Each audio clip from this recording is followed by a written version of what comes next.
análisis sobre los derechos humanos procesales y la responsabilidad en el juicio de amparo de las autoridades respectivas. En esta ocasión tenemos el gusto, la satisfacción y el gran honor de contar con la presencia del doctor Miguel de Jesús Alvarado Esquivel, magistrado del Tercer Tribunal Colegiado en materia administrativa en el Distrito Federal. También nos acompañan el doctor Ricardo Guzmán Wolfer, juez tercero de distrito en materia del trabajo en el Distrito Federal, el magistrado Errol Obed Ordóñez Camacho, en representación del magistrado presidente del Tribunal Federal de Conciliación y Arbitraje. Bienvenidos, señores magistrados, señor juez, y muchas gracias por darnos esta cátedra tan importante en nuestra tarea diaria de impartición de justicia. El doctor Miguel de Jesús Alvarado Esquivel impartirá la cátedra o conferencia sobre los derechos humanos en el debido proceso. Bienvenido, magistrado. Pues sean mis primeras palabras de agradecimiento pues, al Tribunal Superior Agrario por la amable invitación que me ha hecho para encontrarme hoy con ustedes. Mi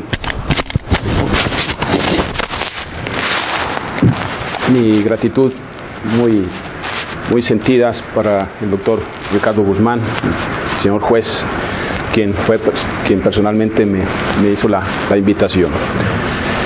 El tema fue evidentemente ya establecido por los organizadores de este curso. Mi invitación fue para hablarles del derecho humano al debido proceso.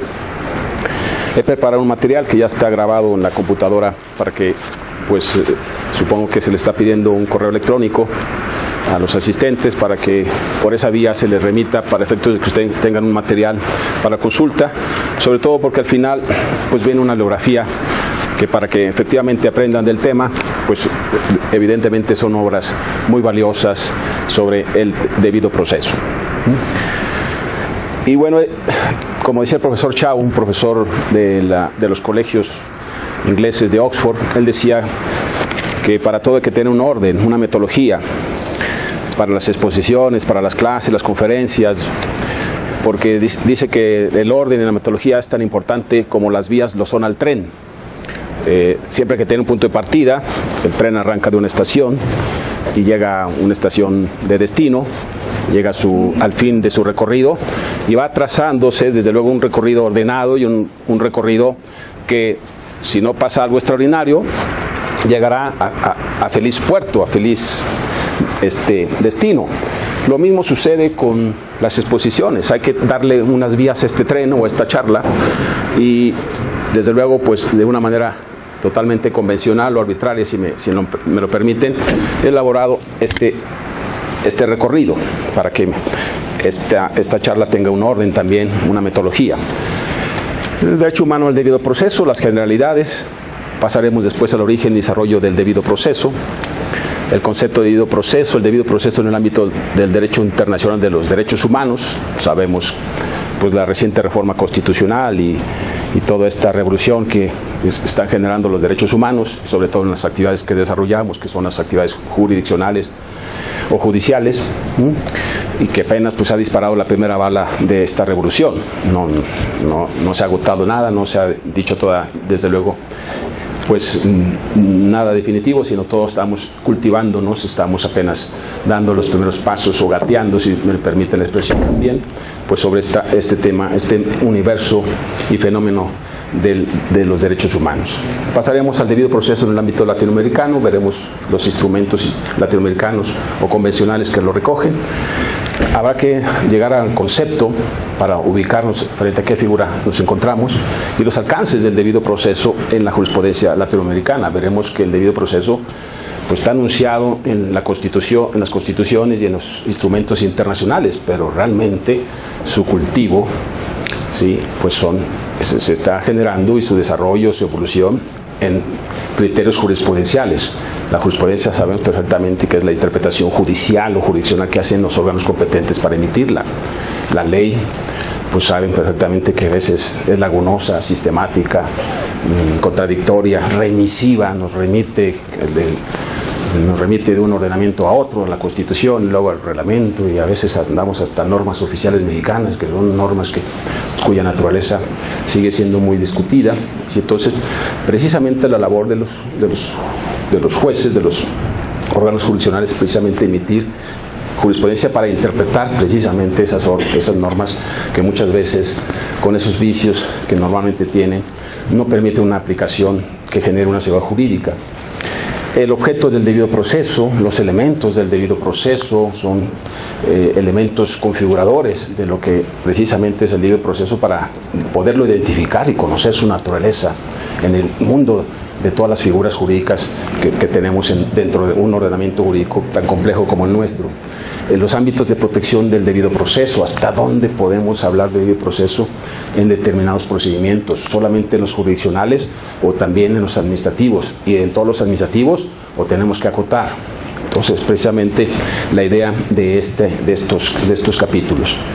Los límites del debido proceso, no es como todo derecho humano, pues evidentemente está limitado. ¿Qué tal si se enfrenta con otro derecho humano? ¿Cuál sería en un momento dado el preeminente o el que debe prevalecer? Pues precisamente, al no ser absolutos, tienen límites, y intentaremos conocer precisamente esos límites. Y bueno, en la meta de llegada, pues hay que sentar algunas conclusiones que pues resuman precisamente lo contenido, lo examinado pues en capítulos anteriores. Al final, como un anexo, como un apéndice, se recogen algunas de las tesis que he seleccionado, pues evidentemente sin perder de vista pues que estoy principalmente ante servidores públicos del Tribunal Agrario, o en su caso los tribunales también laborales. En ese sentido, pues la selección que se hace al final en ese apéndice va precisamente con esa intención de darles a conocer los criterios que se han emitido en esta materia, principalmente la materia agraria. Como es un curso, pues evidentemente vamos a darle el carácter casi como, a lo mejor es muy exagerado de mi parte, como una clase universitaria. Que no soy el competente, pero lo intentaré. Así que pueden preguntar sin necesidad de esperar al final. En cualquier momento que ustedes tengan una duda, quieran hacer una aclaración o corrección o crítica, tienen, desde luego, como decía Benito Juárez, ¿no? Benito Juárez decía que el derecho a la crítica ajena es la paz, ¿no? También se vale criticar, ¿por qué no? Así decía Benito Juárez, o no sé si ya le cambió las palabras, pero algo así decía. Y además el profesor Carneluti, Francesco Carneluti, decía que en las aulas de las escuelas, universidades de derecho, tiene que regir una regla, dice: deben de convertirse en talleres de acción y no en salones de oración. Si le damos el correcto significado a esa excelente frase y a esa sabia frase de Carneluti, entendemos que en las aulas de derecho, como pretendemos que sea esta, pues sea un taller de acción y no un monólogo, un salón de oración. No me van a dejar a mí ni callar ni solamente ser el único que habla. Levanten la mano para llevar un orden y con mucho gusto en ejercicio de esa libertad de expresión, que de aquí no sale nada, ¿verdad, señor doctor? Así que lo que digamos aquí se queda y no va a salir a los periódicos, ni se va a ir a la Secretaría de Gobernación, ni mucho menos a la PGR. Así que podemos comentar y criticar y preguntar, no les dé pena. Lo hacemos con una intención de aportar un pequeño granito a su formación profesional, que es mejor que cualquier paga en una charla, sino precisamente la vocación que tenemos de acercarnos a compañeros que padecemos del mismo dolor y cojeamos de la misma pata, como dicen. Por eso, entre compañeros, evidentemente, debe haber un ejercicio absoluto de libertad, de preguntar y de, en un momento dado, comentar lo que corresponda a los distintos temas. ¿Alguna pregunta hasta aquí? Bueno, se van a repartir también una serie de copias y una vez las vamos pasando. Si no alcanzan, ahorita se van a fotocopiar otros tantos, que son casos en donde en materia agraria hemos encontrado, al menos en mi tribunal, en mi tercer tribunal administrativo, razones por las cuales se estima que se viola o no el debido proceso en materia agraria, que seguramente ustedes ya lo conocen, pero hay aquí jóvenes que van iniciando, van dando sus primeros pasos, pues que conozcan. Vamos a ir refiriéndonos a esos ejemplos para que quede lo más comprendido posible el tema objeto de esta charla. Bueno, comencemos con el primer capítulo, el derecho humano al debido proceso, sus generalidades. Ustedes ya han escuchado y han desde luego estudiado y siguen estudiando pues, lo que son los derechos humanos. Yo no me voy a meter a eso porque si no, pues el tiempo se nos va a ir de las manos. Ustedes saben perfectamente que son esos derechos que se recogen en textos constitucionales e instrumentos también de carácter internacional, que pues son garantías o derechos subjetivos públicos mínimos para precisamente elevar a la persona en su dignidad y pues permitir una vida gregaria, una vida en sociedad con las mejores condiciones frente al Estado, a los gobernantes. En el caso del derecho humano al debido proceso, pues tenemos que empezar diciendo que no es un término unívoco, es un término multívoco. El debido proceso, veremos que es muy difícil encasillar en una sola definición y dejarlo ya delimitado o encapsulado como si fuera un molde jurídico, ¿sí? O un molde de gelatina, donde pues ahí lo que queda ahí ya quedan delimitado y no. Muchos conceptos del debido proceso, tanto en la doctrina especializada que viene al final en su bibliografía, como en múltiples sentencias de tribunales de toda especie, no solo los penales, que pareciera que el debido proceso, porque lo vemos en las noticias de los periódicos o en la televisión o radio, de que pues, se refiere a la materia penal. No, ya empieza a incursionar de una manera evidentemente muy vigorosa en otras materias, como la materia administrativa y en la materia judicial en el sentido general también, así que cualquier tribunal se puede ver de frente a esta figura. Y en esa doctrina y en esas sentencias encontramos a veces definiciones o nociones conceptuales muy restrictivas y otras muy extensivas. Por eso es también una figura difícil de aprender, ¿sí? Es como cuando estamos en la regadera y se nos cae el jabón, para agarrarlo pues anda el jabón ahí, pues se nos zafa frecuentemente porque es un poco escurridizo. También el término de debido proceso, precisamente por esas extensiones a veces o restricciones que se le dan tanto en la doctrina como en la jurisprudencia, es un término pues complejo en cuanto a su delimitación conceptual. El desarrollo del concepto del debido proceso no puede desvincularse de la emisión de jurisprudencias de los tribunales regionales y nacionales.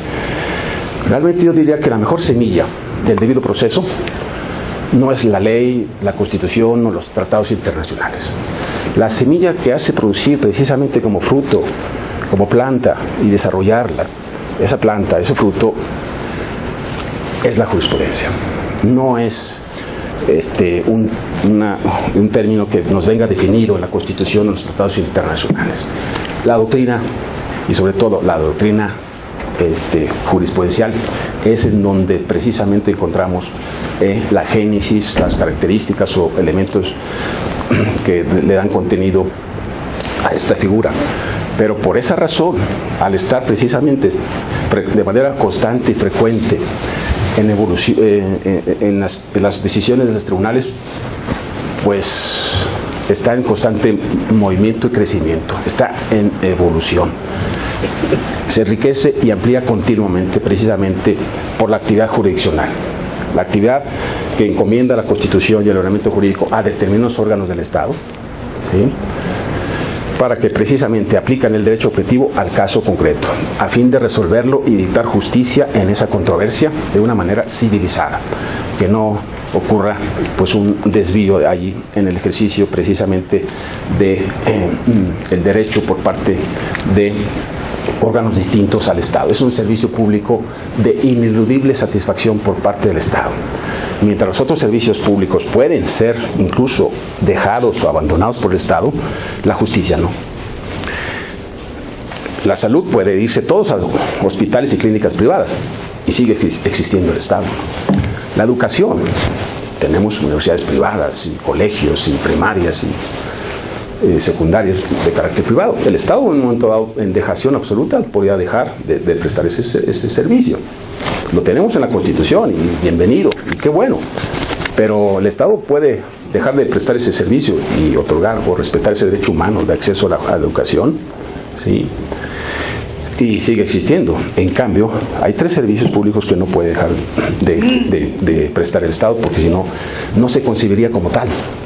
No estaríamos hablando de ese Estado, esa organización, esa organización de una colectividad en un régimen jurídico y en un orden determinado, como es precisamente la defensa nacional, la legislación, el ordenamiento jurídico. Tenemos que tener órganos deliberadores que nos den ese ordenamiento jurídico, y esos servicios, la defensa nacional y la legislación, no puede pasarse a los particulares, ni por concesiones, ni por permisos o autorizaciones administrativas.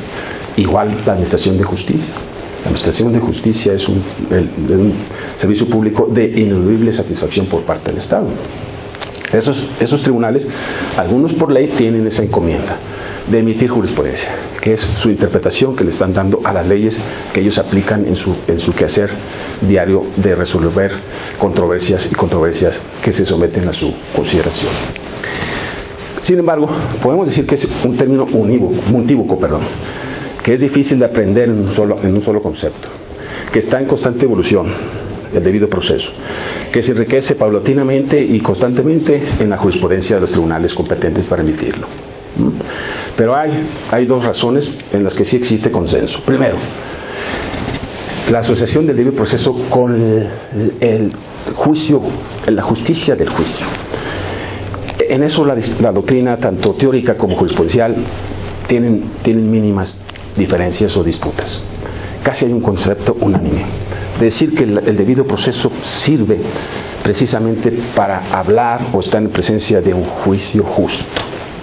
Yo sé que tiene mucha carga subjetiva y es opinable que es un juicio justo, y me pueden decir, pues es lo mismo, no nos dice la gran idea, pero es la pretensión de esta figura, de este derecho humano del debido proceso, para que al fin ese juicio, si se enmarcan esas formalidades y solemnidades que precisamente se han creado, pues se llegan al juicio justo. Y segundo, su entendimiento como un punto de referencia para juzgar la legitimidad de la actuación de todas las autoridades en sentido amplio, no nada más de las jurisdiccionales o judiciales, sino de todas las autoridades.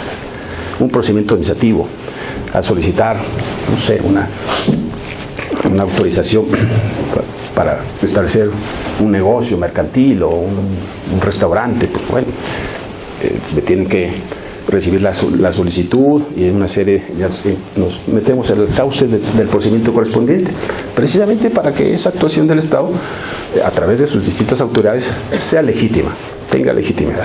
El debido proceso es precisamente no solo hacer justo ese procedimiento, sino también darle legitimidad. Es un componente necesario de todo procedimiento judicial o jurisdiccional en un Estado constitucional. Así de sencillo. Es un reto para todos los tribunales. Vemos que, pues ahora con esa corriente y esta revolución de los derechos humanos, el debido proceso, lo vamos a ver más adelante, está siendo alegado por todos los abogados, en sus demandas, en sus recursos, y ahora lo están usando como una verdadera arma de defensa, y exigen de los tribunales que el debido proceso se les determine, se les cumpla, y se reconozca que hay una violación a ese derecho humano del debido proceso. Abogados de todas las calidades, porque pues, no solo un abogado de amparo, un abogado de derechos humanos, pues son los mejores abogados. Hay que estudiar, hay que prepararse. ¿Cómo identificamos a un buen abogado? Compañero, usted. Eso es de que maneja los derechos humanos así como la baraja. ¿Cómo lo identifica usted? Interpretando los recursos. Por su traje o por su... Bueno, es que a veces dicen, no, pues es que mira, este trae un carrazo, debe ser buen abogado. Trae casi un Fórmula 1 y no, pues sí, debe ser excelente abogado. No, efectivamente no por eso. Los buenos abogados, esos de amparo, ¿usted sabe? La argumentación jurídica. Sí, claro. Puede ser. El profesionalismo del abogado. Así es, muy bien. Pero pues, lo acepto, pero lo voy a decir cómo los identificamos. Aquellos que manejan los derechos humanos así, con mucha agilidad y conocimiento, son aquellos que ganan más de lo que su mujer gasta.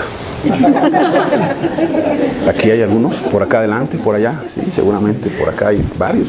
Esos son los buenos abogados que manejan los derechos humanos, que ahora es una buena herramienta. Y bueno, imagínense ganar más de lo que su mujer gasta, pues, o sea, lo que no ganarán. Pero bueno, ganan porque se preparan, argumentan bien. Y no por su coche, digo, no es el criterio, por otras razones, ¿verdad? Pero porque, si no, en la actualidad, si no hay manejo de los abogados de los derechos humanos, van a ser abogados del montón, como aquel abogado que se encuentra a su compadre, ¿no? Y el compadre como que se quiso esconder porque no quería encontrárselo. Y por tal ya no se pudo esconder y lo descubre el compadre. Le dice, ay compadre, qué bueno, qué gusto saludarte. Y el otro, no, compadre, pues, hijo, mala suerte que te encuentro, porque sabes que tengo una mala noticia que darte. Pues, ¿qué pasó, compadre? No, es que no te la quiero decir. No, ya, no. Me la anunciaste, ahora me la dices. No me dejes con la duda. Bueno, compadre, agarra aire, ¿no? El otro compadre dice, bueno, es que tu mujer te engaña. Mi comadre te engaña. Y el otro, ¿cómo? Sí, compadre, pero lo peor es que con tu mejor amigo y que mata al perro. Ese tipo de abogados aquí no nos sirven. Tenemos que tener abogados de los otros, que conozcan y que dominen los derechos humanos. Bien. O sea, porque es precisamente el tema en la actualidad para una correcta defensa, si son en verdad defensores de los gobernados. Si no conocen derechos humanos, que se dediquen a otra cosa, ¿verdad? El debido proceso no debe identificarse únicamente con la garantía de un listado de condiciones y formalismos, porque a veces, pues sí, somos muy simplistas y hacemos un análisis de lo que exige la norma y ahí quedamos. El debido proceso, como todo derecho humano, también tiene los principios de progresividad, etcétera, etcétera, de tal manera que no hay que tener esa fotografía enfrente. Hacerlo a un lado, porque como todo derecho humano también va en total ebullición. Es necesario un cambio cultural que se interiorice al patrimonio de toda persona. Si se está cultivando, si está previsto, como vamos a ver, y hay una jurisprudencia que lo va delimitando y le va dando una mayor extensión y aplicabilidad, evidentemente pues, hay que llevarlo al interior del gobernador a fin de que, precisamente como todo derecho humano, tiene objeto la protección de la persona. El debido proceso tiene que formar parte del patrimonio jurídico y ser un verdadero derecho humano, que le sirva a protegerse frente a la actuación del gobierno o de las autoridades. Es un principio del derecho, el debido proceso. Como principio es un instrumento que disciplina a los procedimientos. Los procedimientos no pueden quedar, digamos, tan laxos y permitirse de esos procedimientos lo que se quiera. Y la autoridad o el órgano que aplica o que tiene como encomienda el desarrollo de ese procedimiento, hacerlo a su gusto. No se trata de aquí de preparar un platillo de cocina, no. Es un principio y por lo tanto debe entenderse siempre que disciplina ese procedimiento. Por eso es un principio, porque sirve para disciplinar. Su origen y desarrollo se encuentra atado al proceso judicial, claro. Es un principio, esas semillas de las que les hablaba, precisamente son las sentencias. Que las sentencias a su vez forman la jurisprudencia. No hay ninguna jurisprudencia que no tenga semillas como son las sentencias. Y entonces, si la jurisprudencia tiene como antecedente previo las sentencias, evidentemente entendemos que todos estos tienen un origen que no es otra cosa más que el proceso o procedimiento jurisdiccional o judicial. La mejor forma de entenderlo es mediante su contraste con la realidad de los procesos. Cada proceso es un mundo. Cada proceso es diferente. Es muy difícil decir que dos procesos son exactamente iguales, ¿no? Por eso precisamente hay que entenderlo de esa manera. En cada proceso tendremos una nueva oportunidad. ¿Sí?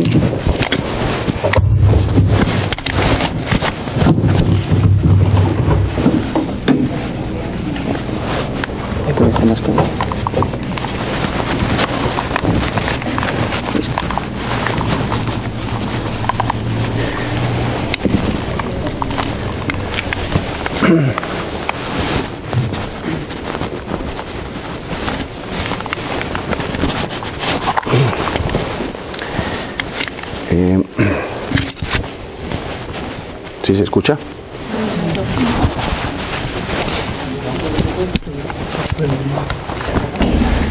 Bueno, el debido proceso aporta al juicio una suma de elementos cualitativos que contribuyen a legitimarlo.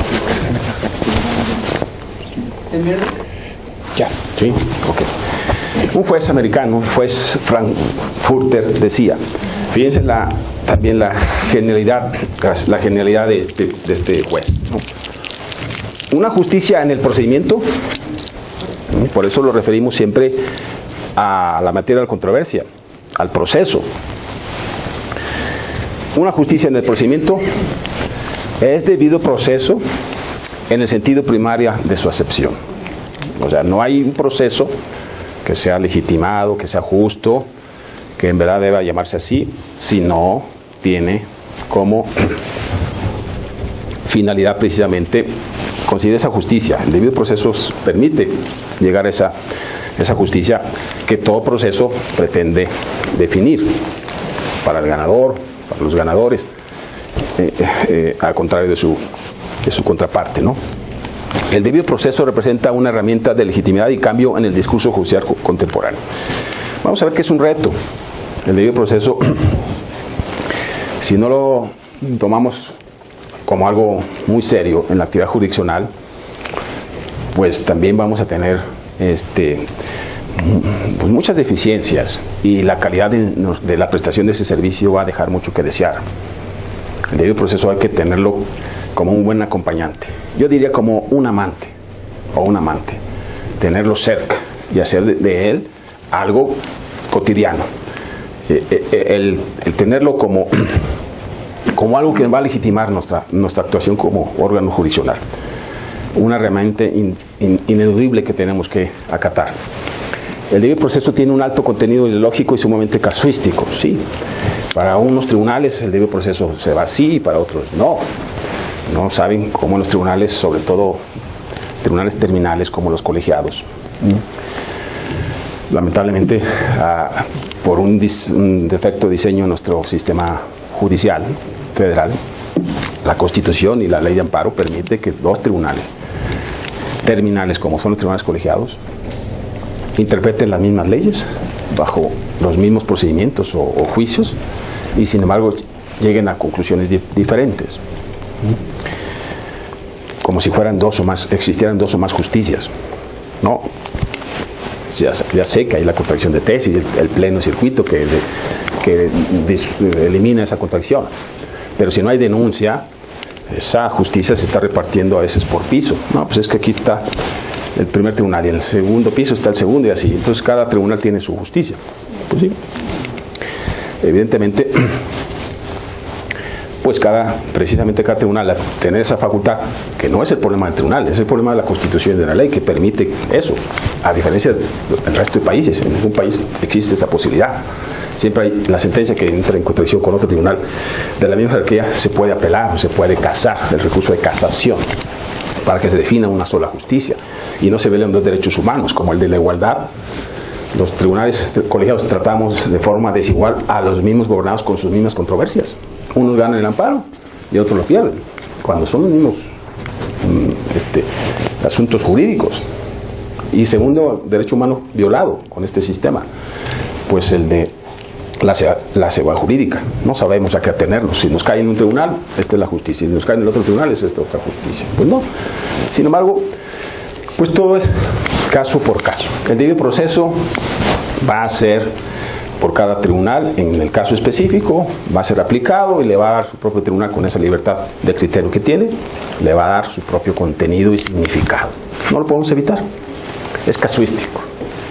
Nace paralelamente con la incorporación de la noción de derecho internacional de los derechos humanos. Por lo tanto, es un fenómeno reciente. No tiene más de lo que viene de derechos humanos para acá, principalmente el de 2011 a nuestros días. El debido proceso está en todas partes, en las sentencias, en los tribunales, en la jurisprudencia, en la doctrina. Es más, yo lamentablemente no tengo una grabadora, un celular y que pudiera grabar algo, pero hasta en las telenovelas ya sale el debido proceso. De veras, vean las telenovelas, seguramente si tienen algo de tiempo, pues siempre es, sobre todo para las damas, es apetitoso ver las telenovelas, porque pues ahí escuchen. No, es que tal persona en una telenovela aparece que la cárcel y dice, no, pues el abogado va a alegar que se violó su debido proceso. Y así en las telenovelas está en todas partes. Es un término al cual más vale irnos acostumbrando que después tener algunos inconvenientes en nuestra actividad. El origen y desarrollo del debido proceso. El debido proceso tiene origen inglés, o más bien americano. El debido proceso tiene origen en el due process of law, ¿sí? El debido proceso legal. El due process se suele identificar en el artículo 39 de la Carta Magna inglesa de 1215. No existía una clara idea en relación con sus alcances, nada más así se prevía en esa ley de Juan Siltierra de esos años. A partir de Edward Coke, la frase leyes de la tierra y debido proceso de ley se han tomado como sinónimos. Las leyes de la tierra equivale al proceso legal. Nadie puede ser privado de su vida y bienes sino mediante una vía reconocida por las leyes de la tierra. Así se decía en aquella constitución, ¿no? El concepto de debido proceso fue incorporado en la Constitución de Estados Unidos en la quinta enmienda, que data de 1791, y posteriormente en la 14ª enmienda en 1868. O sea, los gringos, los americanos, el debido proceso lo tienen muy asentado y evidentemente de ahí fue trasladado, como dice aquí, pues desde esas fechas a los distintos ordenamientos constitucionales en el mundo. En esa época del siglo XIX y principios del XX, la jurisprudencia americana lo identificaba con dos acepciones: debido proceso sustantivo, o sea, limitar la acción del Estado a efecto de respetar los derechos. Si no se limita la actuación del Estado, pues los derechos humanos son muy vulnerables y van a ser atropellados constantemente. Por eso el debido proceso es como un coto, una contención para la protección de los derechos sustantivos. ¿Como cuáles? La propiedad, la libertad contractual, la vida privada, etc. Y un debido proceso adjetivo, o sea, ya dirigido a los procedimientos, a la actividad en que las autoridades desarrollan su actuar, el cómo se acercan y cómo afectan a los gobernados, los distintos procedimientos. Garantizar que los juicios sean justos y equitativos. El derecho a ser citado a juicio para ser oído en el mismo es un fundamento básico del debido proceso para los americanos, que fue, porque muchas veces pensamos que son nuestros constitucionalistas, nuestros autores y las vacas sagradas de la universidad quienes nos han enseñado estos derechos humanos y estas figuras. No, normalmente somos importadores de muchas figuras jurídicas, o sea, pocas son originales. Quizá el juicio de amparo sea uno de los ejemplos más emblemáticos. El juicio de amparo sí es de cuño, de origen, de paternidad mexicana, pero no muchas como es precisamente esta figura. Habrá que reconocerlo desde ahora. También implica la presencia de un juez imparcial y su especialización. Los gringos ven el debido proceso, pues el juez es imparcial, si no, pues el proceso para mí se me va de las manos y va a inclinar la balanza al juez pues a intereses ajenos precisamente a la actuación de un juez imparcial, pero también a la especialización. Fíjense cómo los americanos, para respetar el debido proceso, añaden como ingrediente para ello pues la especialización, porque no somos todólogos. Esta es una buena prueba, una muestra de que los juicios agrarios se tienen que ventilar como juicios naturales, el juicio de origen aquí, en un tribunal especializado que únicamente se dedica a eso, porque tampoco es todólogo este tribunal, no va a recibir asuntos penales o laborales, porque no. Y los abogados precisamente exigen que cada vez los tribunales nos especialicemos, y si no se puede especializarse así en sentido puro, pues subespecializados, cuando menos que no tenga una carga de 20 materias, sino cuando menos 2, 3, 4, 5 quizá, como aquel litigante que recibió en una ocasión en mi tribunal, pero me contó una experiencia que él tuvo en un asunto en Querétaro. Tuvo un asunto fiscal y fue a Querétaro con el colegiado que le correspondió, pidió cita con los magistrados a través de su secretario particular, y ya le digo, sí, no, pues que venga tal día y tal hora. Y se empieza a entrevistar. Y uno de los 3 magistrados de este colegiado de Querétaro le dice: mire, licenciado, yo soy penalista, Pero no se preocupe, mis dos compañeros son fiscalistas. Y además, mi secretario estrella es fiscalista. Así que su asunto está muy bien. Ya viene la sesión y palo, porque el penalista era el ponente. Está bien. Un año después, en el Distrito Federal, va a otro tribunal colegiado en materia administrativa. Igual otro asunto fiscal de otro de sus clientes. Y pide audiencia con los magistrados. Y uno de los magistrados que abre la puerta, y era el mismo que estaba en Querétaro. Lick, ¿cómo está? Qué gusto en saludar. Y el otro, la abogado se queda. Ay, pero no le entendía nada lo que le estaba explicando el abogado. O sea, que la COFIN, que mire, que el coeficiente de utilidad, y luego la base de Gradales se le aplica el factor de actualización y el índice nacional de precios al consumidor, y luego la depreciación y tal. Y el otro magistrado. Sí. Entraba por aquí y le salía por allá el otro del discurso, ¿no? No asimilaba, no entendía nada el señor. Y entonces le dice el magistrado,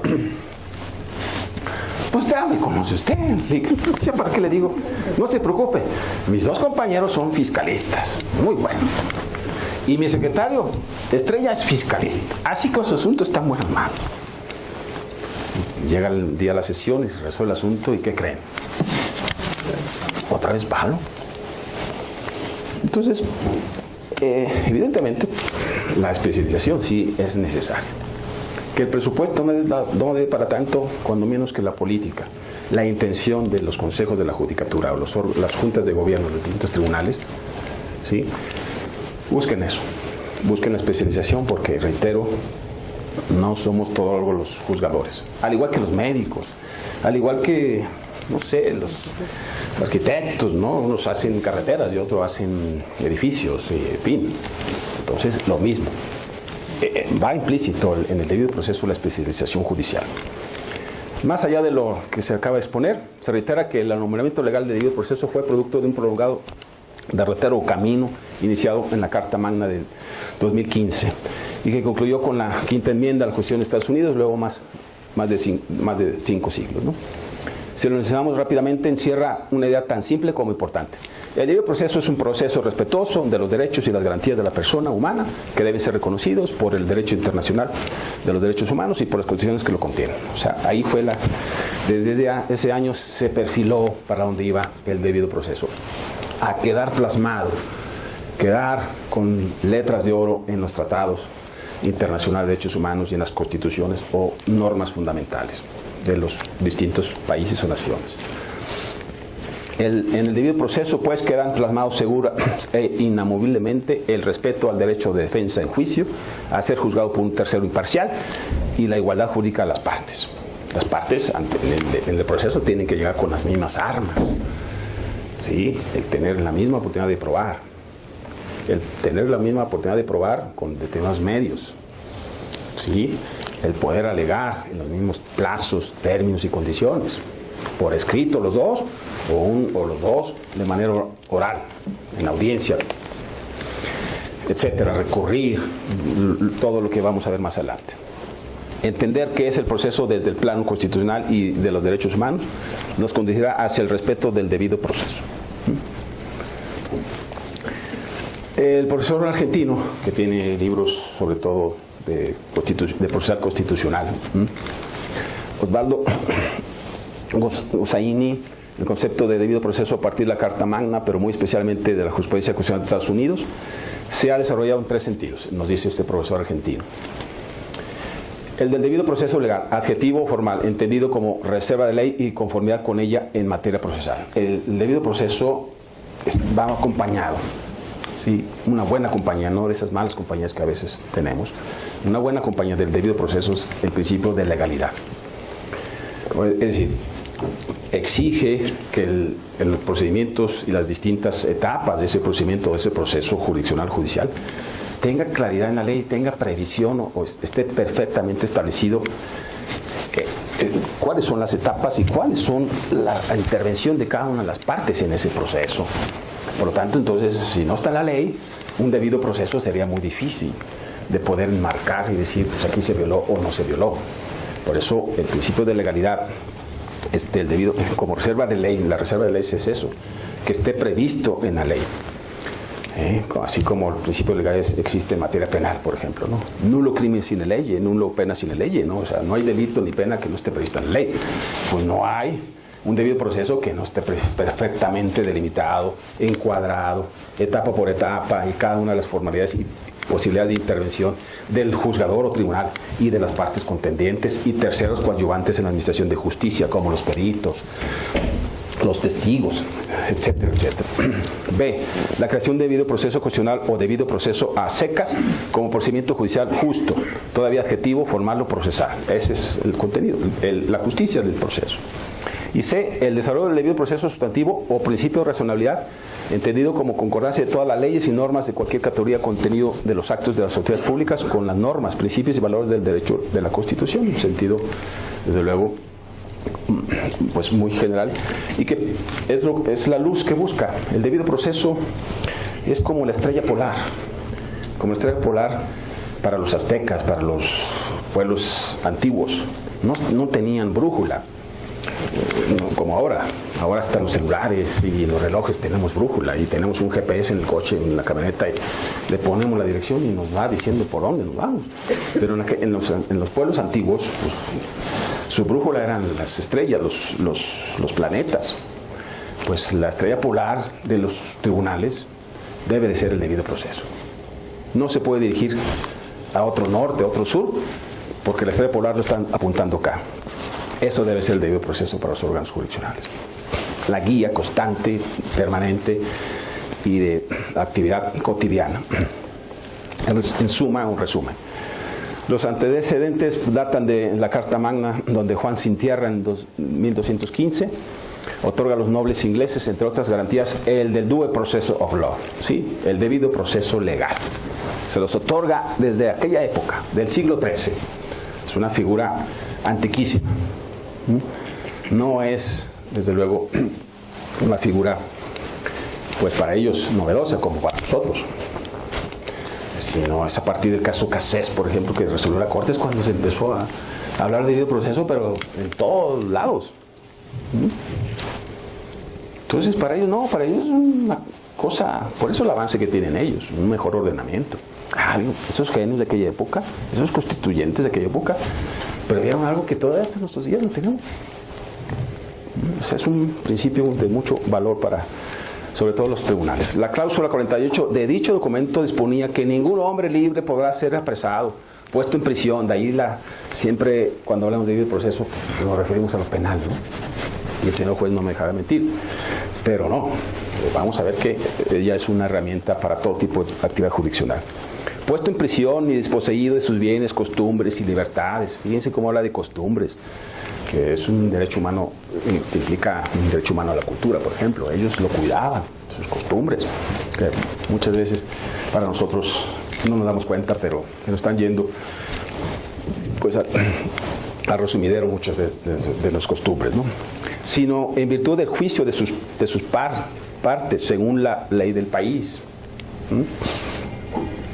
Del derecho inglés, la garantía del debido proceso empezó a transminar a otras naciones, otras épocas. En la enmienda de la Constitución de 1791 americana, se estableció en esa quinta enmienda: ninguna persona será privada de su vida, libertad o propiedad sin el debido proceso legal. Ahí tiene su Belén, o ahora que se aproxima la Navidad, ahí tiene, sí, pues, donde nace el niño, que es el pesebre para los americanos del debido proceso, su Constitución de 1791 en esta quinta enmienda. Se prolongó, hubo varias enmiendas, es una Constitución de las más rígidas que hay en el mundo, no se reforma como la de aquí. Y nos dice, ya en 1866, hasta ahora, ningún Estado privará a persona alguna de la vida, libertad o propiedad sin el debido procedimiento legal, ni negará dentro de su jurisdicción a persona alguna igual protección ante la ley. O sea, es muy difícil, ante la elocuencia de estas palabras, pues negar la importancia que desde entonces para los americanos tiene esta figura. Al final del siglo XIX, el debido proceso, a través de la jurisprudencia norteamericana, evolucionó a una garantía procesal, de una garantía procesal a una garantía sustantiva. También para el reconocimiento y la protección de los derechos sustantivos, de libertad, de propiedad, de dignidad de la persona, etcétera, hay que tener un debido proceso. Para cuando se afecte, no se refiere a estar en todo momento juicio, sino para poder hacerlo efectivo. Un derecho humano sustantivo también debe tener un debido proceso para que tenga protección y que pueda ser viable frente al Estado y se puede ejercer y ejercer además con efectividad. Posteriormente el debido proceso pues se extendió a todas las constituciones distintas, vamos a ver algunas latinoamericanas que son las más próximas desde aquellos años, y se proyectó en la Declaratoria General de la Declaración Universal de los Derechos Humanos de 1948, firmada en la ONU, en los artículos 8 y 10, que nos dicen, la declaratoria,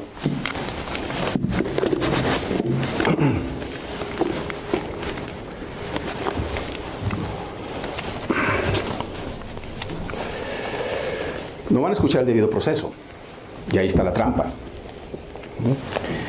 Toda persona tiene derecho a un recurso efectivo ante los tribunales nacionales competentes que la ampare contra actos que violen sus derechos fundamentales reconocidos por la Constitución o por la ley. 10. Toda persona tiene derecho a en condiciones de plena igualdad a ser oída públicamente y con justicia por un tribunal independiente e imparcial para la determinación de sus derechos y obligaciones o para el examen de cualquier acusación contra ella en materia penal. ¿Dónde está la palabra debido proceso? No lo dice. Es una trampa, pero lo vamos a resolver más adelante. El debido proceso puede ser entonces definido, ¿sí?, como el conjunto de condiciones que deben cumplirse para asegurar la adecuada defensa de aquellos cuyos derechos y obligaciones están bajo consideración jurisdiccional o judicial.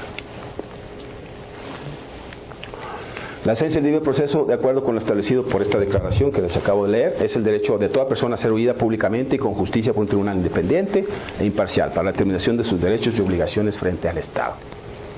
Es casi como el saber a qué atenerse. Si se me sigue este proceso que prevé la ley, de ahí la siempre compañía del principio de legalidad, del debido proceso, yo sabré a qué atenerme y sabré qué actuación se permite al Estado y qué actuación no. Y cuando a mí en un momento dado se me afecta en esos derechos o en toda actuación del Estado, como en un momento dado estoy frente a una violación a ese derecho. Las garantías del debido proceso han sido desarrolladas por estos instrumentos internacionales, como la presunción de inocencia. O sea, son manifestaciones en el que el debido proceso ha ido ya ampliándose. La presunción de inocencia ya es una formalidad. Los ordenamientos jurídicos pues, deben de preverla. Nuestra Constitución no se expresa en ese sentido, ustedes bien lo saben, pero ya la jurisprudencia dijo que sí está contenida, si no me recuerdo, en el artículo 20 de la Constitución. Todos somos por una presunción juris et juris tantum, pero gracias, que somos inocentes hasta que no se demuestre lo contrario. Bueno, pues el debido proceso precisamente debe iniciar con eso. Y aquí no me puede decir la ley lo contrario. ¿Qué otra cosa? El derecho a ser juzgado por un tribunal imparcial, como le he dicho, plazo razonable. También a veces los tribunales dicen que justicia retardada no es justicia, y vemos que tribunales por cargas de trabajo exageradas, ¿sí?, pues no pueden resolver los plazos del 17 constitucional, los plazos establecidos en la ley, pero no por flojera o apatía, sino a veces por precisamente esas cargas de trabajo. Entonces el debido proceso también debe ir acompañado a que los procedimientos, tanto administrativos como más los jurisdiccionales, tengan etapas y los tribunales intentemos hasta donde sea posible, humanamente posible, ajustarnos a esos plazos razonables, sin dilaciones indebidas, sin paradas o semáforos inútiles, que a veces así sucede en algunos procedimientos, ¿no? Quitar precisamente todo eso que haga que la justicia llegue tarde. La igualdad de armas, entre otras, que se encuentran consagrados en el Pacto Internacional de Derechos Civiles y Políticos, que nos dice, este pacto nos dice en el artículo 14, todas las personas son iguales ante los tribunales y cortes de justicia. Toda persona tendrá derecho a ser oída públicamente y con las debidas garantías por un tribunal competente, independiente e imparcial, establecido por la ley, etcétera, etcétera.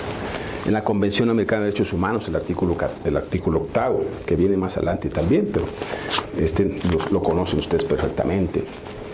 Ya para poder juzgar necesitan que tengan en su escritorio del lado derecho la Constitución, pero del lado izquierdo, o viceversa, la Convención Americana de Derechos Humanos, y tenerlas ahí como dos herramientas igual de necesarias. No, porque ya en la Convención Americana, pues es que está allá en Costa Rica, no, pues allá que lo arreglen aquellos. No, o sea, en una mano derecha la Constitución y en la otra mano izquierda la Convención, que nos dice toda persona tiene derecho a ser oída con las debidas garantías y dentro de un plazo razonable por un juez o tribunal competente, independiente, imparcial, establecido con anterioridad por la ley en la sustanciación de cualquier acusación penal formulada contra ella o para la determinación, ¿sí?, de sus derechos y obligaciones del orden civil, laboral, fiscal o de cualquier otra especie, la agraria, ahí le agregaremos la agraria, ¿verdad? Etcétera. Por su parte, la Corte Interamericana ha determinado que las garantías de debido proceso consagradas en ese artículo, ya leído, el artículo 8, se aplican en relación a cualquier actividad, ya sea administrativa, legislativa o judicial. Ya lo ha dicho la Corte Interamericana, así que no se sientan ajenos, siéntanse al contrario, vinculados, llamados a tomar en cuenta este debido proceso. Que a través de sus resoluciones determine derechos y obligaciones de las partes. Y esto es un extracto literal, entrecomillado, de la sentencia de la Corte Interamericana. Cualquier órgano del Estado. Y ahí sí, que entre muy bien a la cabecita de todos ustedes. Que ejerza funciones de carácter materialmente jurisdiccional. Tiene la obligación de adoptar resoluciones apegadas a las garantías del debido proceso legal en los términos del artículo 8 de la Convención. Fue la sentencia que más encontré más idónea para pasárselas a ustedes. Todo órgano del Estado que ejerza funciones de carácter materialmente jurisdiccional, ustedes tienen la obligación, o sea, no es un creer, bueno, pues si ando de buena no, pues no, o sea, no hay que verlo así, como aquella magistrada que era muy dura, y pues siempre estaba de mal carácter. Entonces sentenciaba pues prácticamente su currículum o su estadística, pues era negar el amparo. Entonces los abogados dijimos, ya sabía que llegaba ahí ese tribunal, pues si no había los otros magistrados en contra, pues era ya palo seguro. Pero pues de la noche a la mañana su marido cambia de trato hacia ella y tenía años sin invitarla al cine. Y entonces pues no sé de cuál fumó ahora, que se están manejando muchas figuras de fumar y que ya ahora se legaliza todo, pues a lo mejor fumó de algo, ¿no? Y entonces le dice, mi amor, te quiero invitar al cine, pero después del cine te voy a llevar a cenar al mejor restaurante y después te voy a llevar a un salón de baile, de aquellos en los que bailábamos de adolescentes, y después nos regresamos a la casa y no vamos a dormir. Y la otra, la magistrada, se queda de cuál fumó, ¿no? Y bueno, pues le cumplió el marido, se la llevó al cine, le llevó un ramo de flores, la llevó a cenar al mejor restaurante del DF, después al baile, el salón de baile, de esos populares que visitaban cuando eran adolescentes y novios, y regresó a casa y efectivamente no durmieron. Al día siguiente la magistrada amanece con una alegría y un júbilo impresionante. La señora no cabía en la puerta del tribunal, ¿no? Felizototota, no sé qué pasó, pero bueno, empezó a cambiar de criterio y empezó a razonar de otra manera. Y entre otras las herramientas ahora usa el debido proceso. Bueno, entonces ese es el mandato, ¿eh? No es por humor, porque estemos de buenos de malos, es una obligación. Y lo dice la Corte Interamericana. Ustedes saben cuál es la última decisión de la Corte, que son vinculantes, haya sido o no, o nada más cuando haya sido parte del Estado mexicano. En todas, haya sido o no. Al principio dijo que cuando haya sido parte, me dio cuenta de que siempre no, que estaba muy corto el criterio, dijo no, haya sido o no parte. Entonces, adelante, don Ricardo. No sé si nos ampliara un poquito aquí la figura de la suplencia, la queja, esta desigualdad procesal, sobre estas materias como la agraria, la laboral, la penal. La contraparte tiene que hacer más chamba. Lo vamos a ver, viene en una lámina y viene la tesis correspondiente, pero para no dejar la pregunta ya formulada, pues sin responder. Como les he dicho, el debido proceso es de un cultivo de los tribunales, de la jurisprudencia de los tribunales, fundamentalmente. ¿Sí? Ahí se va materializando su alcance, su significado, su contenido. Y el objeto, y para qué cosa sirve el debido proceso. Todo eso, la respuesta que nos podemos formular, tienen normalmente su solución en la jurisprudencia. Y efectivamente, ustedes saben que al menos en amparo y en algunas otras materias procesales, pues hay un principio de contención. Las partes, con toda, digamos, libertad y con las formalidades correspondientes, pueden atacar y contraatacar. Y entonces, pues lo que no se alega, pues no se puede resolver. Yo necesito un alegato, un agravio, un concepto de violación, un concepto de anulación o de invalidez. Si no me lo formulan, pues yo pues no puedo tomar partida y mejorarle y convertirme en abogado del actor o del quejoso. Entonces, hay un principio de estricto derecho. Si tú quieres que te dé justicia, dame los hechos y tus argumentos y yo te lo resolveré en un sentido o en otro. Y entonces, ese principio de estricto derecho exige precisamente a las partes, o a la parte, formular su concepto de anulación o concepto de violación.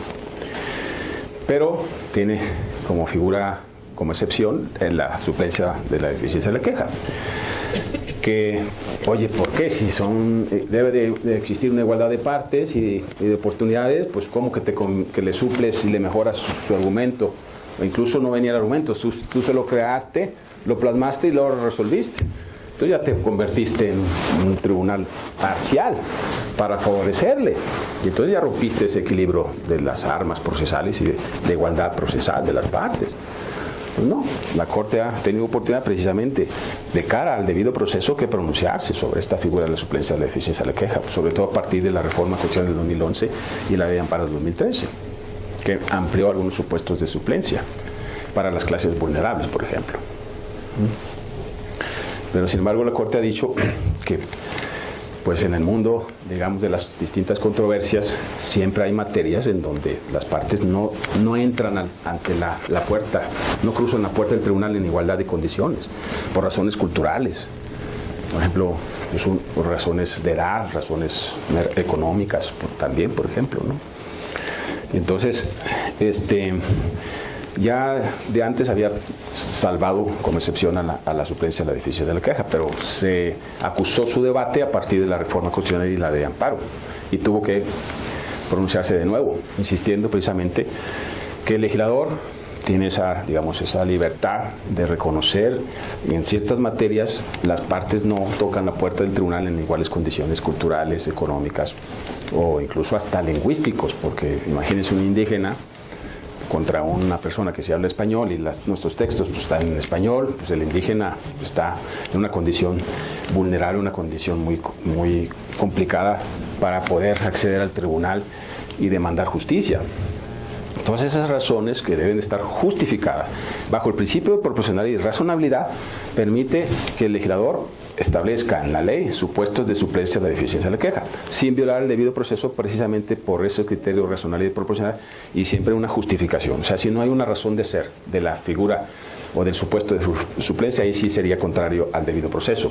Pero si existe esa razón de ser, de esa diferencia de trato entre los contendientes en una contienda precisamente jurisdiccional judicial, debe existir esa razón para distinguirlo, y las razones son de ese tipo, ¿no?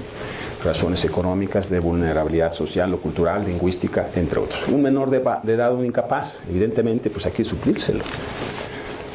¿Por qué? Por una condición biológica, una condición física. Yo sé que tiene su padre, que es el tutor, o el tutor si es un incapaz. Y eso se ejerce en la patria potestad o la tutela. Sí, pero por las condiciones del menor, a efecto de proteger precisamente como tal al menor incapaz, la ley dice, en estos casos, el tribunal correspondiente, principalmente el tribunal de amparo, debe suplirle la deficiencia, aún en ausencia de impugnación, de un concepto de anulación, un concepto de violación. En otras palabras, se convierte el juez, o debe convertirse, como carga procesal. Tampoco es potestativo. Es una obligación y es una carga procesal al tribunal de convertirse, si me permiten la expresión, cuando suplimos los tribunales de amparo, la suplencia de la queja, suplimos la queja, perdón, nos convertimos en abogados del quejoso. Y así hay que verlo. Y con toda, digamos, toda la fuerza y la, digamos, las formas más amplias de protección cuando se trata de los supuestos de suplencia. Nos convertimos en abogados de los quejosos y rompemos esa igualdad, sí, pero está justificada. ¿Por qué? Porque los supuestos de suplencia están precisamente creados justificados en la Constitución y creados en la legislación ordinaria de cada procedimiento, precisamente de la ley de amparo, cuando esas condiciones evidentemente existen precisamente razones justificadas para generar esa suplencia y producirla y convertirnos así lisa y llanamente en abogados del quejoso.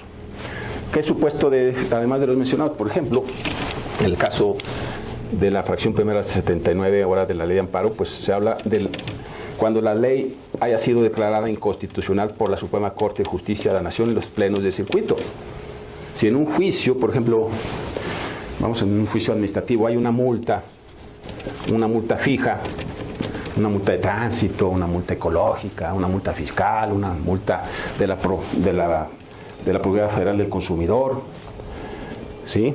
Y esta multa es fija, es decir, que tiene un solo porcentaje o una cantidad de dinero fija, en donde no hay un mínimo y un máximo, sino que es inflexible, donde la autoridad no puede graduar la multa porque no tiene el margen de un mínimo y un máximo, por ejemplo, que fuera del 10 al 80%, bueno, pues aquí sí la autoridad puede graduar la multa en función de ¿qué? De la gravedad de la infracción, de la reincidencia, de la capacidad económica, de la gravedad también.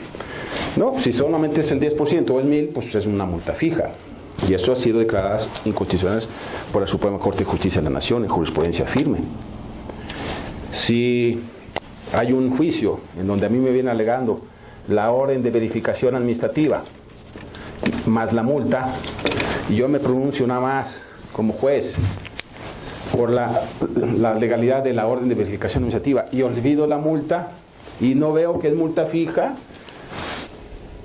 ahí cometo un grave error como juzgador y puede ser objeto de responsabilidad, incluso ante el Consejo de la Judicatura, que ahí ya tiene algunas quejas administrativas fundadas a jueces y magistrados federales por no suplir la deficiencia cuando se dan los supuestos de la ley. Aquí el 79 fracción primera dice claramente: cuando el acto reclamado se funde en leyes declaradas inconstitucionales por la Suprema Corte de Justicia de la Nación o los plenos de circuito, el juez o el Tribunal de Amparo deberá suplir la deficiencia de la queja. Y bueno, aquí a lo mejor pierde el amparo por la orden de verificación, pero de seguro se quitó la multa de los 100 pesos que eran, o de los 1000, perdón, aquí eran 1000. Pero si el juez pues anda enamorado, anda distraído en otras cosas, pues no se da cuenta de esto, pues deja de suplir. Pero esto está justificado, al igual que suplirle al menor, al trabajador, al campesino, al comunero, por razones que están justificadas en la ley. Aquí la justificación, estoy poniendo el caso de la inconstitucionalidad de leyes, pero está justificado por el principio de supremacía constitucional, el 133, que exige que el pronunciamiento del Tribunal Constitucional Mexicano, que es la Suprema Corte, se aplique, aun cuando no se impugne, ¿A efecto de qué? De hacer prevalecer la Constitución en los actos administrativos y en los procedimientos administrativos. No existe una razón en la supremacía constitucional. Yo creo que está más que justificada porque hacemos prevalecer la Constitución por sobre todo un error a veces del abogado, de estos abogados que matan al perro en vez de dedicarse a estudiar y que se equivocan. Entonces, el debido proceso no se violenta por la figura de la suplencia de la queja en los términos de la jurisprudencia, y me parece que es correcto.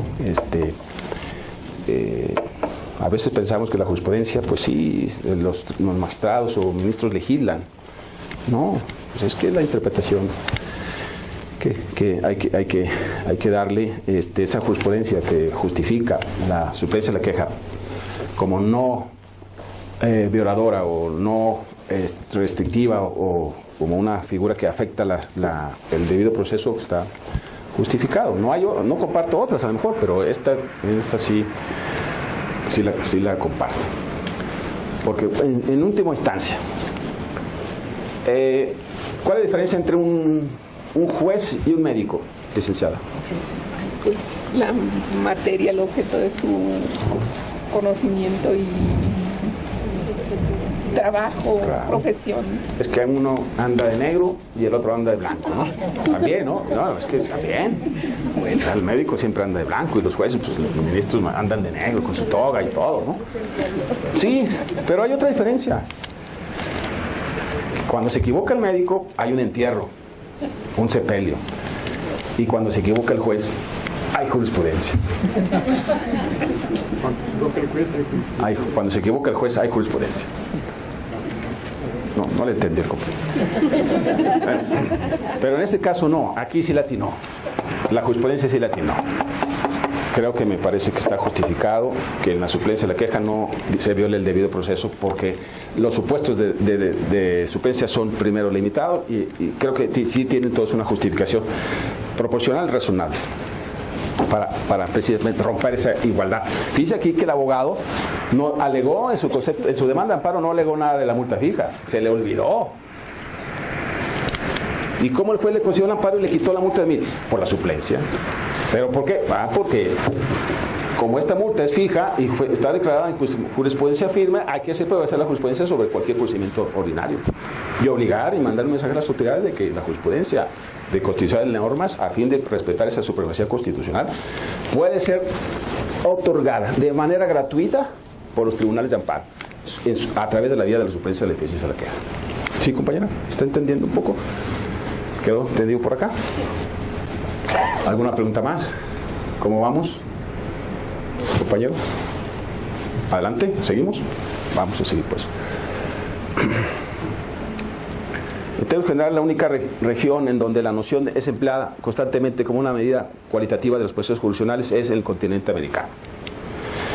Así, por ejemplo, en la jurisprudencia europea de derechos humanos, la noción es rara vez citada, porque tenemos su origen en la Constitución americana, y saben que pues, tenemos una mayor influencia en América y no la europea. En las cortes constitucionales y en la jurisprudencia de las cortes internacionales en Europa o de las europeas, de los tribunales europeos, rara vez es mencionado el debido proceso como tal. La noción como tal no aparece en la Declaración Universal de los Derechos Humanos, ya lo vimos, ni en el pacto. Y le dije que ahí estaba la trampa y se lo leí. Que toda persona tiene derecho a un tribunal imparcial donde se le permita alegar y probar. Pero eso no significa o no implica necesariamente que nociones análogas no existan. Pues digo, proceso puede entenderse como un sinónimo de la expresión juicio justo. Fair trial contiene el artículo 9 del Pacto Internacional de Derechos Civiles y Políticos. Ya se lo leí. Ese sí viene. Entonces, como un sinónimo de expresión juicio justo, el pacto nos dice, y lo voy a repetir por la importancia que tiene, el artículo 9, ¿verdad? Nos dice: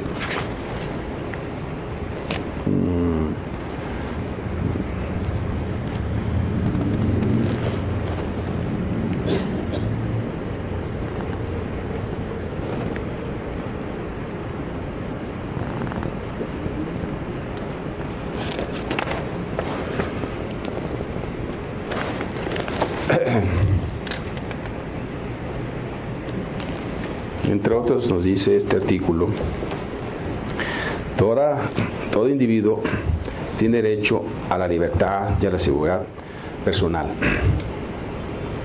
Nadie podrá ser sometido a detención o prisión arbitraria. Nadie podrá ser privado de su libertad salvo por causas fijadas por la ley. Ahí está. Y con arreglo al procedimiento establecido para y empieza a desarrollar toda una serie de formalidades para que este proceso para afectar la libertad de la persona tenga causas que permitan precisamente respetar ese derecho. Toda persona detenida será informada en el momento de su detención de las razones de la misma y notificada sin demora de la acusación formulada contra ella. Toda persona detenida o presa a causa de una infracción penal será llevada sin demora ante un juez y otro funcionario autorizado por la ley para ejercer funciones judiciales y tendrá derecho a ser juzgado dentro de un plazo razonable, etcétera, etcétera. Ahí está el debido proceso, precisamente.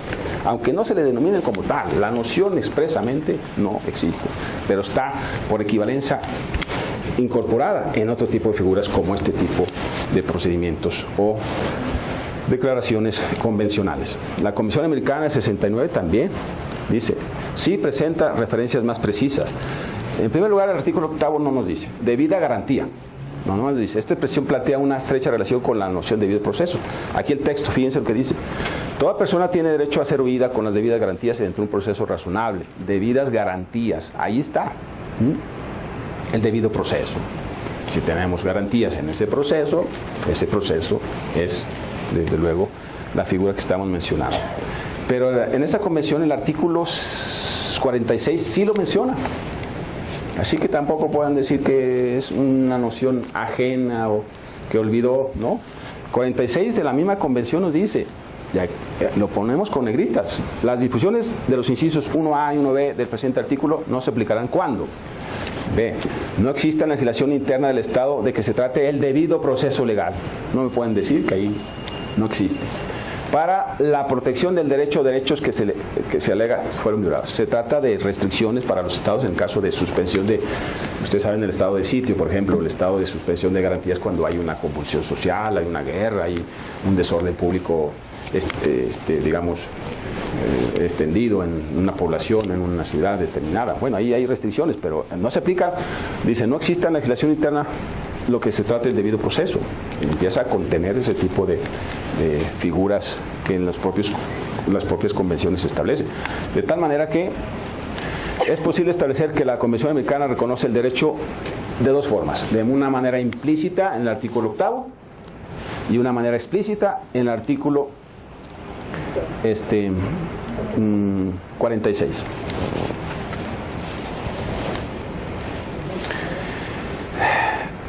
Y luego nos dice, esta lectura fue confirmada, o sea, para que si no tiene suficiente con la lectura de los artículos mencionados, no se preocupen. La propia Corte Interamericana dijo en esta sentencia, en esta jurisprudencia mejor dicho, en la sentencia sobre excepciones preliminares del caso Velázquez Rodríguez, en el que la Corte realiza el siguiente razonamiento en relación con esos artículos. La regla este es el considerando 91 de esa sentencia. Son muy largas, muchas de ellas.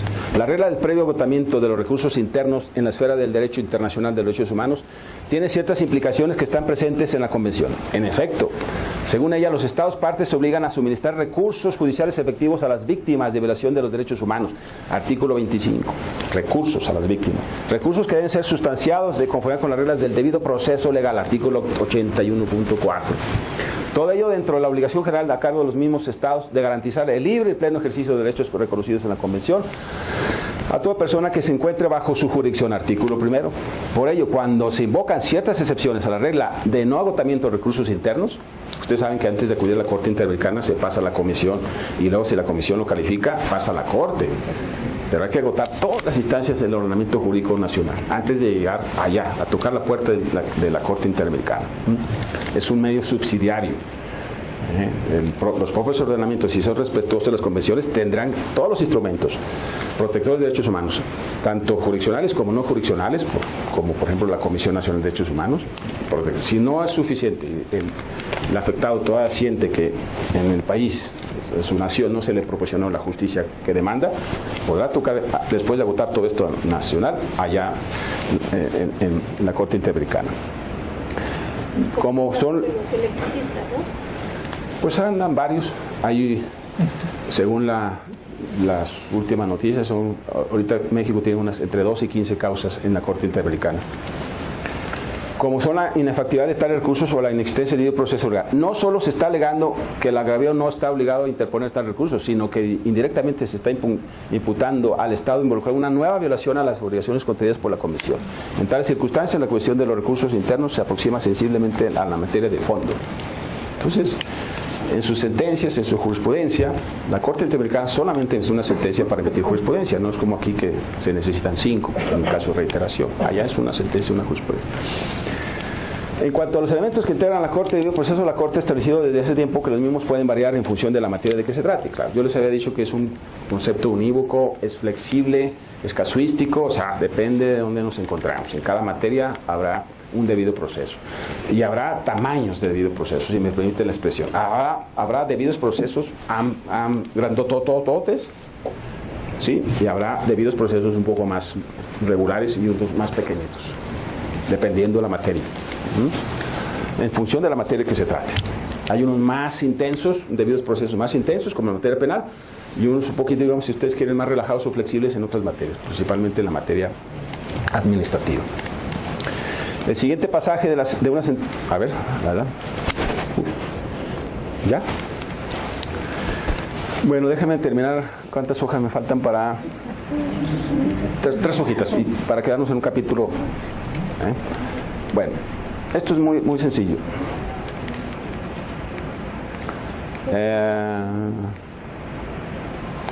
En esa sentencia también, cuyo, considerando 227, la Corte Interamericana dice: la Corte recuerda que el Estado, para garantizar un debido proceso, debe facilitar todos los medios necesarios para proteger a los operadores de justicia. Sienten que se están poniendo el saco a ustedes, ¿verdad? Sí. ¿Verdad? Así véanlo. Investigadores, testigos y familiares de las víctimas de hostigamientos y amenazas que tengan como finalidad entorpecer el proceso. Evitar el esclarecimiento de los hechos e encubrir a los responsables de los mismos, pues de lo contrario se tendría un efecto amedrentador e intimidante en quienes se investigan y en quienes podrían ser testigos, afectando seriamente la efectividad de la investigación. La Corte Interamericana es una noción amplia y flexible. Sus elementos y alcances de los mismos son muy variables en función de la materia de que se trate. Debidos procesos grandototes, gigantotes y otros debidos procesos más pequeños o reducidos. Sin embargo, de esos pronunciamientos de la Corte podemos fijar de manera provisional, ¿sí?, el contenido mínimo de un debido proceso en palabras de la Corte Interamericana, que son 10 puntos. Primero, derecho a un tribunal imparcial independiente. No hay debido proceso si no se tiene de entrada un juez imparcial e independiente. Derecho a un tribunal competente establecido con anterioridad a los hechos, no ex post. Tiene que estar ya preestablecido previamente, precisamente para conocer de las causas. Los tribunales especiales están prohibidos desde nuestra propia Constitución. Derecho a una citación formal y oportuna al proceso, el llamado a misa, el que me permita a mí en un momento dado conocer de la acusación, conocer del procedimiento, conocer de la actuación del Estado, el emplazamiento, ¿sí? Derecho a ofrecer pruebas y presentar argumentos. Derecho a contradecir los planteamientos y las pruebas ofrecidas por la contraria. Igualdad frente a la ley y frente al tribunal. Derecho a asistencia legal y en su caso intérprete. Más en nuestro país, que tenemos muchos precedentes en ese sentido. Si no le damos intérprete, o en materia agraria, y lo vamos a ver casos específicos, si no tenemos la asistencia legal en la audiencia, nada más mi contraparte, si tiene asistencia, el tribunal no se da cuenta que yo, la otra parte, no tengo asistencia legal, pues me van a hacer pedazos. Ahí se está violando el debido proceso. Tenemos que llamarle al abogado de la Procuraduría Agraria, decir, venga usted y acompañe a este señor, póngase a su lado y aconséjele, asesórele, a su lado y saber entender. Pero ven, claro. Derecho a una resolución del proceso en un plazo razonable. A veces los tribunales, pues, lo vemos como algo rutinario, pero es una vergüenza que se nos mueran los quejosos y que se nos mueran los actores y los demandados. ¿Por qué? Por dilaciones procesales que a veces, bueno, en la corte, cuando hace años que, en la época que estábamos por allá, los secretarios tenían los asuntos guardados en su escritorio por allá bien escondidos. Estaban contando día a día los 300 días naturales para caducarlo y sobreseer el juicio. ¿Por qué? Pues eran asuntos complicados, agrarios de 20 tantos tomos, o fiscales, o administrativos. Ese tipo de actitud, evidentemente, va en contra precisamente del debido proceso, de que los plazos se extiendan y que no se respeten. Por el juicio se va al infinito y a veces se mueren los quejosos. Es una vergüenza eso, que nos pase en los tribunales. Estar perdiendo el tiempo en cosas intrascendentes o a veces por desgano laboral y apatía en el ejercicio de la función, y pasan esas situaciones. Ya muerto el quejoso, ¿para qué le sirve? Si son cuestiones prestacionales o dinerarias, pues los herederos y la viuda llegará a reclamarlo, pero si son cuestiones personales, pues ahí se van también a la tumba. De hecho, una resolución motivada y fundada, y derecho a recurrir el fallo. Faltan. Aquí, por ejemplo, se echa de menos que se ejecute lo resuelto, porque de poco sirve que yo tenga una sentencia del Tribunal Agrario que diga, no, pues sí, soy sucesor del de Cuyes, el titular de la parcela. Pues sí, pero a mí no me pones en posesión de esas tierras. Para mí no hay justicia. Sí se respetó las pruebas y pude recurrir y alegar, sí, y tengo sentencia favorable, pero, y está fundada y motivada, sí, pero a mí en la vida real, a mí no me ha traído ningún beneficio real, tangible, así, que lo sienta yo en mi bolsillo, como dicen los políticos, ¿no?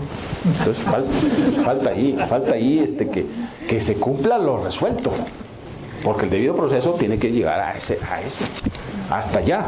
De otra manera, pues va a ser como no iba a decir estos cuadros, ¿no? Pero imagínense una sentencia en un cuadro. No vaya a ofender, no. Imagínense una sentencia en un cuadro aquí. Las características del alcance de cada uno de esos elementos antes citados son muy variables, ¿eh? O sea, eso tienen que... Eso en vez de verlo como algo impreciso, no, pues es que es variable, pues entonces yo no lo entendí. Es que no lo vean así. Lo tienen que ver como oportunidades, precisamente para ir ampliando esto. Pero ante la corrupción, ¿de qué vale el debido proceso? Pues, ¿y por qué debe haber corrupción?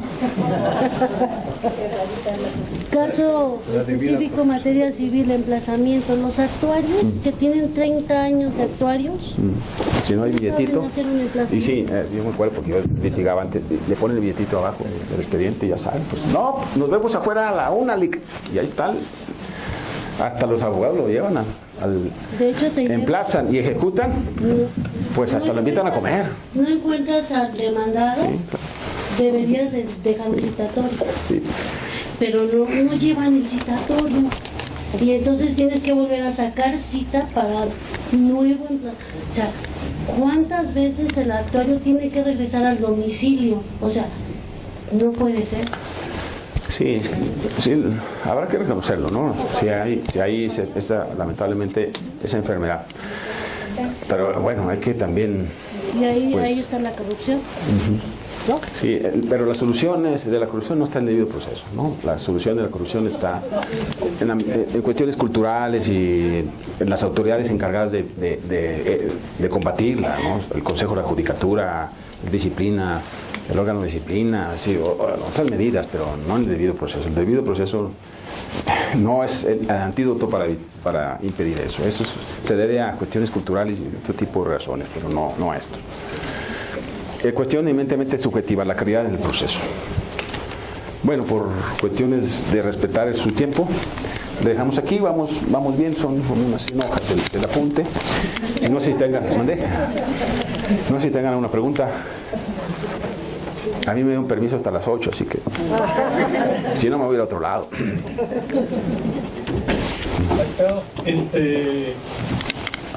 ¿Podríamos equivaler el concepto de tutela jurisdiccional efectiva de un proceso que ha acuñado, por ejemplo, la Corte con la tutela jurisdiccional efectiva?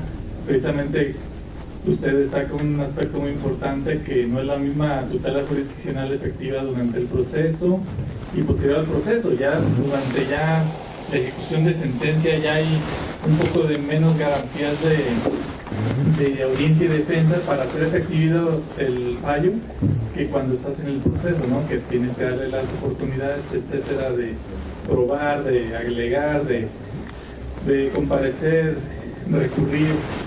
Entonces, yo veo como que el concepto y el desarrollo que ha dado la Corte de Justicia de la Nación es muy bueno en lo relativo a la tutela jurisdiccional efectiva. ¿Podría ser lo mismo que el debido proceso?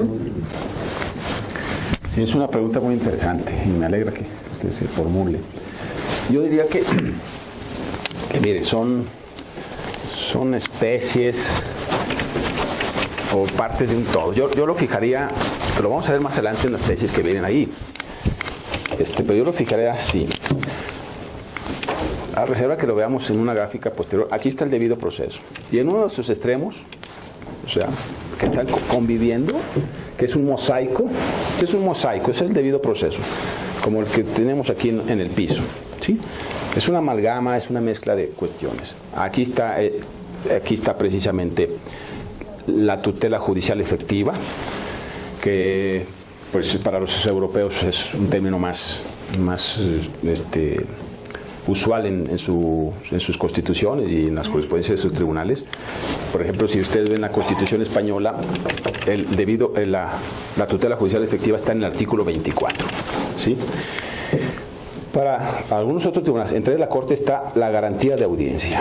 Antes de ser privado, ¿sí?, que me permitan defenderme, patalear, y la debida defensa, ¿no? Como tú dices, debida defensa. O sea, son partes de ese amalgama, de ese mosaico del debido proceso. Para los europeos es más familiar, en vez de debido proceso, es la tutela judicial efectiva, que también exige esto. Si a mí no me permiten tener asistencia legal, pues entonces a mí no me va a tutelar el juez nada. Me tiene que dar el juez, en los casos en donde vea precisamente la necesidad de un asesor, tenerlo. No exigir una resolución motivada y fundada, ¿a poco la tutela judicial va a ser efectiva? Cualquier sentencia, sin fundamento ni motivo, ¿no afecta a mi defensa?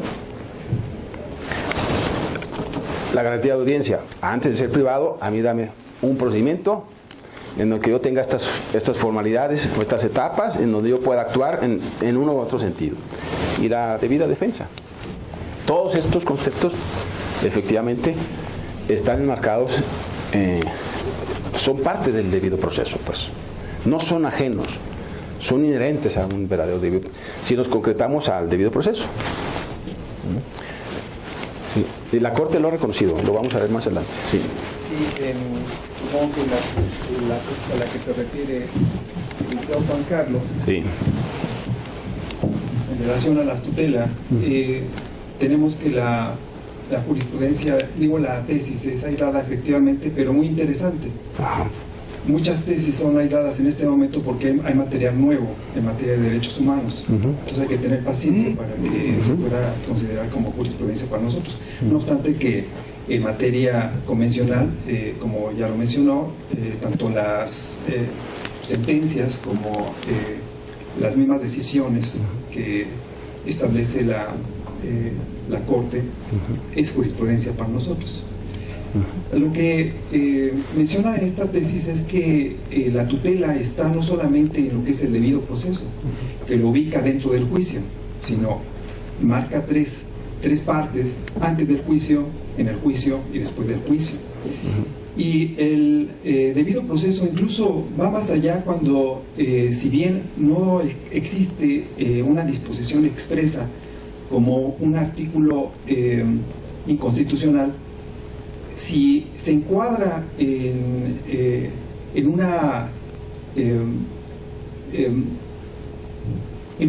sanción, digamos, establecida, sin límites, de conformidad con el principio pro persona, obliga a todas las autoridades, en particular a los operadores jurídicos dentro de un proceso jurisdiccional, a que suplan esta parte y ubique un mejor artículo que pueda beneficiar al justiciable.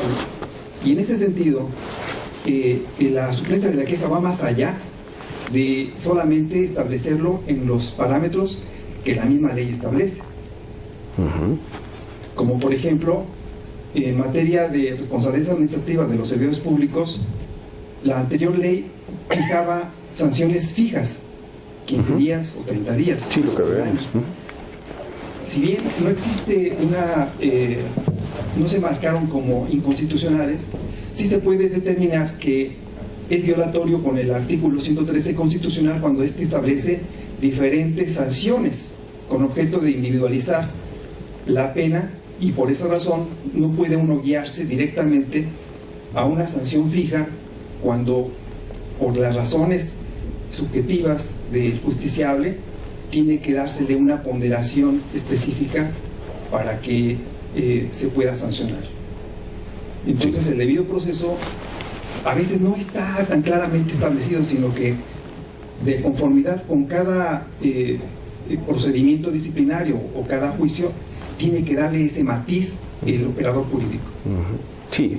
Gracias. Sí, coincido contigo, efectivamente. O sea, lo podemos ver en una manera, digamos, muy fría, de que, bueno, determinado procedimiento aquí está regulado por la ley, el juicio civil, el juicio laboral, el juicio, lo que ustedes quieran, pero no se reduce a eso tampoco.